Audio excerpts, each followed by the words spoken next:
अक्सर हमने देखा महिलाएं जो हैं अपनी बॉडी में अगर कोई भी चेंजेस देखती हैं लेकिन बहुत बार छुपा देती हैं।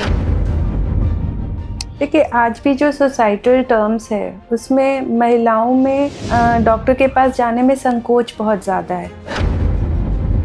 तो डॉक्टर साहब, अक्सर लोग ये सोचते हैं कि ब्रेस्ट कैंसर का मतलब द एंड है, तो क्या अभी के समय में आपके हिसाब से इसका सही ट्रीटमेंट है? इसके बहुत सारे ट्रीटमेंट्स अवेलेबल हैं। द एंड तो नहीं बोला जाता है। डॉक्टर साहब, बहुत बार हमने देखा है कि कुछ लोग जो जिन्हें ब्रेस्ट लंप होता है, कोई भी ग्रोथ होती है, बट उनका कहना है कि हमें पेन नहीं हो रहा, अगर दर्द नहीं है तो हमें किसी डॉक्टर के पास जाने की ज़रूरत नहीं है।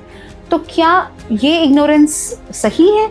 देखिए, यहीं पर जो कैंसर है वो हमें मूर्ख बनाता है, कह सकते हैं। हमेशा कैंसर का जो लंप या अल्सर या जो भी चीज़ें होती हैं वो पेनलेस होती हैं। ये सब ना 40, 50, 60 इस एज ग्रुप में ज़्यादा देखने को मिलता था, बट रिसेंटली बहुत सारे केसेस हैं आजकल यंग 22, 25।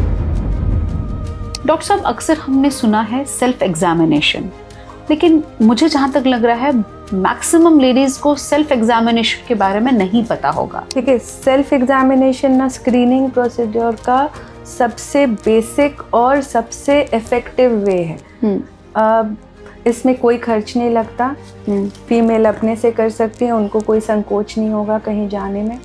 इसके लिए जो सबसे मेन चीज़ होती है वो होता है, आपने सुना ही होगा, मैमोग्राफी नाम सुनते ही बहुत सारी लेडीज डर जाती हैं। मैमोग्राफी के साथ दो डर है फीमेल पेशेंट्स में जो मैंने देखा है।